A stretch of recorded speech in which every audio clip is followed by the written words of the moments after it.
back in July, I took my spore syringe, which I had delivered to me, and I put tiny little droplets of that spore syringe into Petri dishes.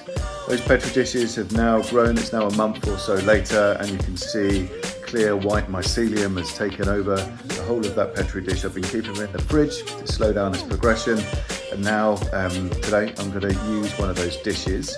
I'm going to go for the Uncle Ben's method. So I have got a bunch of Uncle Ben's rice, and we're going to go through how you can inoculate that rice using your Petri dishes from your spore syringe. That spore syringe, now that I've made several Petri dishes, that genetics will go on almost forever. I can use those dishes to create more dishes, to inoculate grain, to inoculate rice, and it will just keep giving. That mycelium will just keep coming back. Even when those mushrooms grow, I can take a clone from that mushroom and then stick it back onto a Petri dish, and the cycle all comes from that first spore. And I've still got a couple of milliliters of that same syringe, so I can keep genetics in the background as we go along. So fingers crossed, it's going to go well.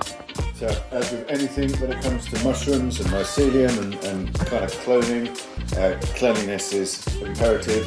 So you need to take your 70% rubbing alcohol, spray the cloth, not the surface direct, and give everything a really good wipe down and clean. You don't want to take any chances. Close all the windows, don't let any air flow through, and just make sure there's not any chances of anything on the sides. Spray your hands. We're going to put gloves on anyway, but just give yourself everywhere a good wash, making sure that you are as clean and hygienic as possible. Now, at this point, we've moved into our still air box and we've given everything a good spray and clean, so there's no risk of any harm. We've given all of the bags of rice a good shakedown, as you've just seen me do, and we're going to just re-sterilize everything that we are going to come in contact with. So flame onto the knife, pick up your Uncle Ben's, pinch, get a nice couple of centimeters on that pinch, making sure that you're not going to cut through to the bag behind, get all the rice out of the way, and one clean, smooth cut to take off a little square off the front. And this is your window. This is where you're going to put your mycelium from your Petri dish in. As you can see, we've already done a few bags, but take a small amount. Doesn't need to be a huge amount. Couple of pieces. You want to get it into 3 or 4 little chunks. So when you do put it in the bag, you're spreading it around, and it will give much bigger spread throughout that bag, meaning it will inoculate a lot quicker. So chunk number 1, pop it in there. Then you go in for another chunk. Again,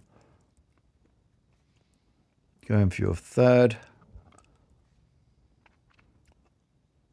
Then your final slice. Make sure that you get a nice clean cut, no debris on there, all nice and smooth. Try not to touch anything as you're going along. Always remember, lid back on the Petri. You don't want anything getting into that. And then seal this up as quick as possible. And you can give that a second check afterwards. So one seal over there. This is micropore tape. It will allow airflow, allow it to breathe, but it also stop any nasties getting in at the same time.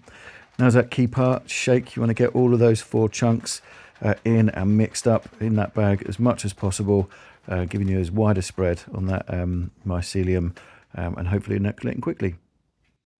So that is it. You clean up your container, clean up your box, label it up with the date, get everything out the still air box, make sure those seals are down and tight across where you've made your cut. Everything gets a one last shake, back in the box, ready for storage.